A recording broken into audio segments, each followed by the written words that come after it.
Umrano Wadaji Audia Maya Apostle Dr. Ni Te Kutego Yeda Seni won cranshen samano pay. The ade to so no ye Badwam kase sam no ne obetie wo mu bi eni.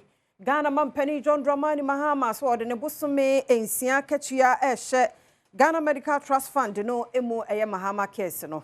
Yede hon sam no ebebro na fe yakwa akohwe nia etia osofo ya wo hwe na giso se ehia se ebe low shedding timetable bia. Eno ne sembi na no pay me de bro sa Adom TV Badwam kase. O share live on Facebook/Adom TV Extra. Go TV at 119, DSTV at 280. Oko YouTube search Adom TV Tube. Kwadomonline.com and some way ni bebre so ewo ho. Midi de afia amankwa tamaklo. Majoy Trish. Oko Facebook and Instagram Majoy Trish. One more ho one tadi bako and shemi. Afia ni diem yentie said and some ninchemu ankasa etie. Ghana Mampani John Dramani Mahama she boss and bosumi sia katua na wode she Ghana Medical Trust Fund no emu eye Mahama case no na eno so ahya foforo no nkuna bi ti se Edmond mo unya bosumi akatua sa na so de aba beka ho ne atumi de aboa ama pomode panso akoso. As the initiator of this laudable program would also have to give something. And so I've pledged half a year, 6 months of my salary to Mahama Cares. The cost of treatment, ladies and gentlemen, is not just disturbing, it can be devastating for low-income families. Estimates from our teaching hospitals reveal that the average annual cost of non-communicable disease treatment per patient averagely stands at approximately 53,000 Ghana cedis annually. Mampani John Dramani Mahama esan so kire kwan a obepeska e de aboa masa fotuo yi ebribia sika tene mu no watumi e de aye adwuma. The fund will operate as an independent statutory trust governed by a board of trustees and supported by a dedicated administrative secretariat, third-party administrators and patient navigators to ensure transparency, efficiency, and a patient-centered service ethic. Initial projections suggest the fund will require approximately 3 billion Ghana cedis annually over the first 3 years.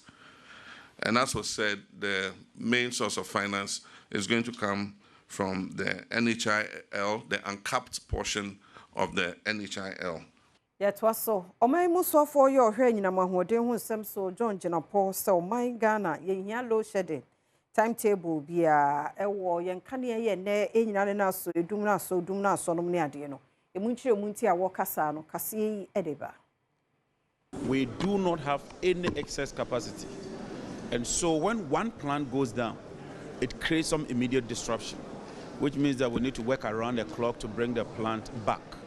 But when we bring the plant back, we are able to meet demand. And so you cannot publish a load shedding timetable when you are sure that you can be bringing the plants back. But the truth is that what we inherited, we have no reserves. So afọ ne kasa ye mu no wodi tu mu se e hadwene pa se nyina mahodi no enyina so esan se ya na de how bebre ebre manfo ne so wodi atomanfo nyina enemu se.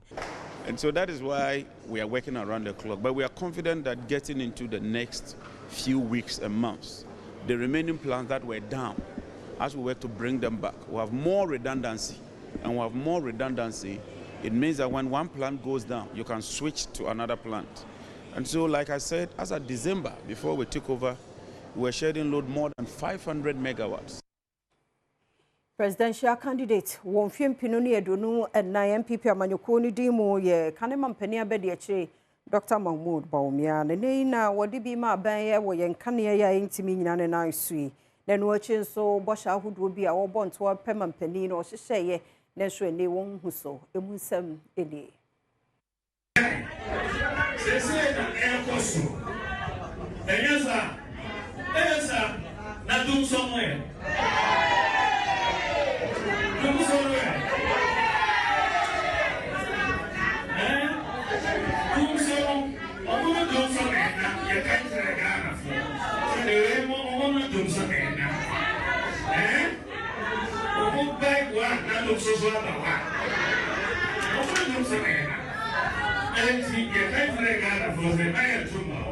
And which Okada to us say NPP Amanyoko no besan ba be kai omanfo efa bosha NDC Amanyoko no ehye ya went be ani so enkosi sabre no na Ghanafo ebehunu sunsun a eda wo mo entem since it's just 3 months na omwaba April the 4 months the omwaba so by 2028 obiahu the kreno obiahu the kreno the gini say obiahu the kreno dada omaya obuga vote ama NPP osono no ebeba esono no ebeba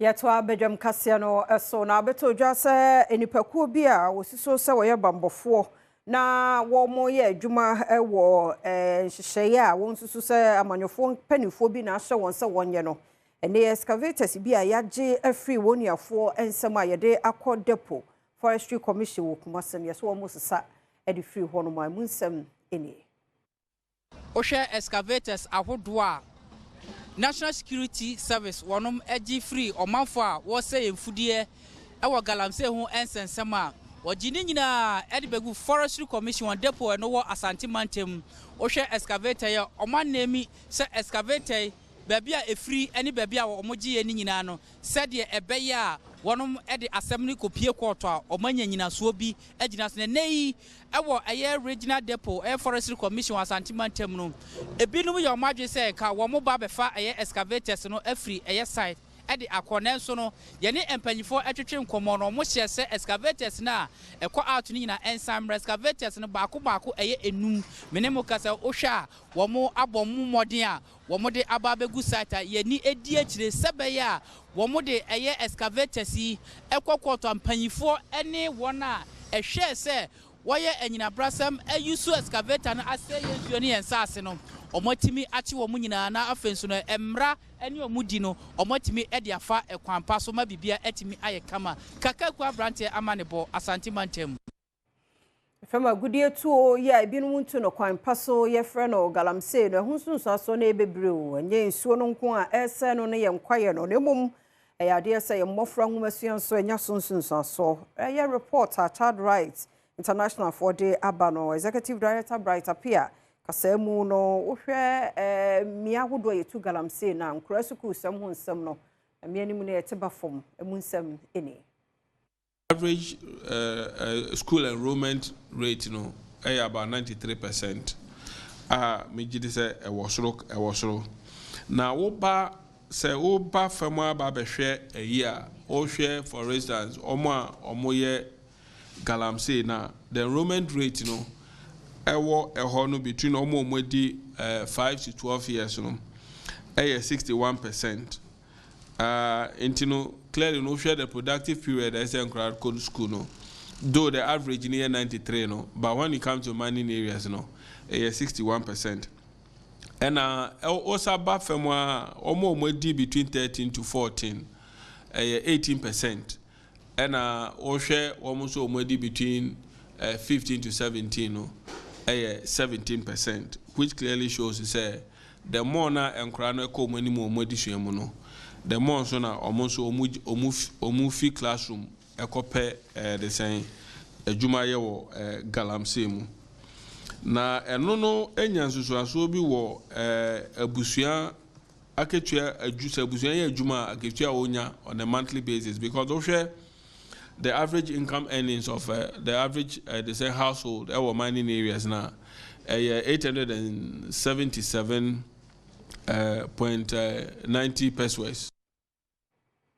Eguswa ya wangumasua mu osofo ya wohweso ya Haruna Idrisu de to Ghana Education Trust Fund penifo ni mo se ne sukufo bosia ya de ma wo mu 60 million Ghana cedi no impeja mu nko 150 million Ghana cedi ne ntume mua wona wonto aso suku ni titiu ne ankrankra de no sebe ya omo so hu ba henha wo sikasem fam e wo bra wo ko school no.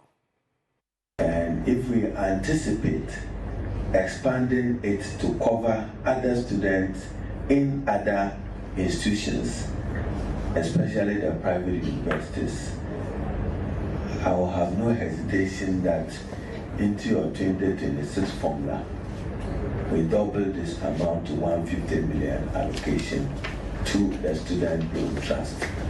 So afọ ne kasa ye mu no wachire mu se saa mpagyamu yi ebeboa se de ebe ya adesuafo a wonum suade ewo ankrankra suapon mu ya wonum nso onimade no nso wo sikasemu ahokyere no obetumi aboa ama wonum adesua ho nsem no akwanimu. Government is considering expanding the student loan scheme to students even in private universities.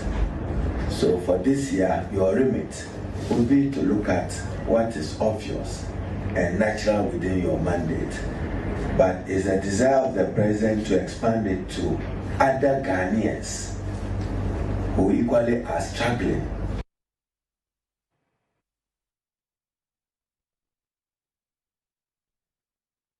Mayentwa so na owura bi a wonya mfie aduanan mienu Nicholas Tachi Emil nei make say internet na so de wabubu asi fom kra fi so wogina enafua miensa so aware ma miensa e wa futu won finfin mantemu na ne kasa mu no so aware ma dodo no ebo ma pressure e ba fom oyezin ona medi nka kameso oye asendua owobi amabotum wayade wa asua ntino ebia na ma afatre munkutu fu de wo so ka fatre na mobotum asua da ono hwemesa be ya be muto bi afo de mefo wotre no so no asomdwe ba manse be mu tom papa ne bo na ben wenya blood pressure why don't wewu because ni kurubi yedo oli show na la ne bo na kabofo ne yi wala mnyu kasa na problem bi ba bo na kro so acheche mere enwachi Adom kase ene emayi atwetwe enkomo okire mu se ginaye a wonkunu esi yeyi wani eje ho percent wo de foto ema ewo man Ghana mu embro de chu menum no ene no de nka kan no sabi oni obia enti minumi ntumi nka se omaya me ho ade na onja mienu ana se onya me ho ade no onja baako se na okan no me de ahopre nso oken oye me de do baba ye ho ade because onye obia na woni no wa wo ye no ho ade se okruye wo ma another odo wo ma bibia tumi wie peye mo frama ne mponti ya kan bu mama yetumi ahwe mo frama na ebusua no akone Oswafo ya washa youth development and empowerment so ya George Opariado na wade to wona ka bi ewo mu aban ene civil society enim ne wona di akotene ko wasenso enyina yanka mo ma enia ma betumi aya aboa ma mabuno so agina wona so wonwuma mu no e wose ye de ma wo mo ene ECOWAS Golden Jubilee HCD Youth Conference and wokase. I call upon all stakeholders, governments, civil society organizations, the private sector, and international partners to deepen collaboration in crafting an ecosystem that nurtures youth empowerment and human capital development through the ECOWAS sub-region. As we engage in discussions, I urge each of you to contribute actively, share insights, and collaborate on progressive solutions. Together, we can cultivate a culture of dialogue and action that extends beyond this conference. Representative our Kasama ECOWAS Commission enso edito ebibiman enim se womo ehwese womo behwe eye emebunu enkanko. Dear distinguished guests, ladies and gentlemen, in conclusion, despite these challenges, ECOWAS is poised to engage in partners in pursuing the human capital development agenda. Clote Kole Mrashe Bejani Zanato Rollins de to Ghana Fonine Nimo. Yanyano Quaridi Foni and Tio Hunsi Hopa or Yenuma Hudo Emuaye. And a job fair. Ya one or ye, a dear man about Umpesia son or dear Futui Etuda. Advice na me emano was that wa ubenya sa opportunity na akoye adwuma no I was so who say wo na wo ye ambassador no ema baby a wo free nti wo kɔ no koye wadwuma no na ye ne kama ekron no atemdidi a ye de ye adwuma no de se wo fa sa kwan so na menko ho company bu na okɔwie ade a eye police case mint me be pancho emma obi say wo munim say wo nom nsapa no. So we call interview yes sir men call men no mensa enko ho because we call now blow fumes it's an immediate cancellation of whatever you're going to do there. Mayenya no so na Adom TV Badwam kase na ha ne brema kwan na no pay ye de asiaseda ne ye wo de emra ne adaje a wo de ma ye twen yem biem ne emfa de obon krata no ne online de nto so ye kwaba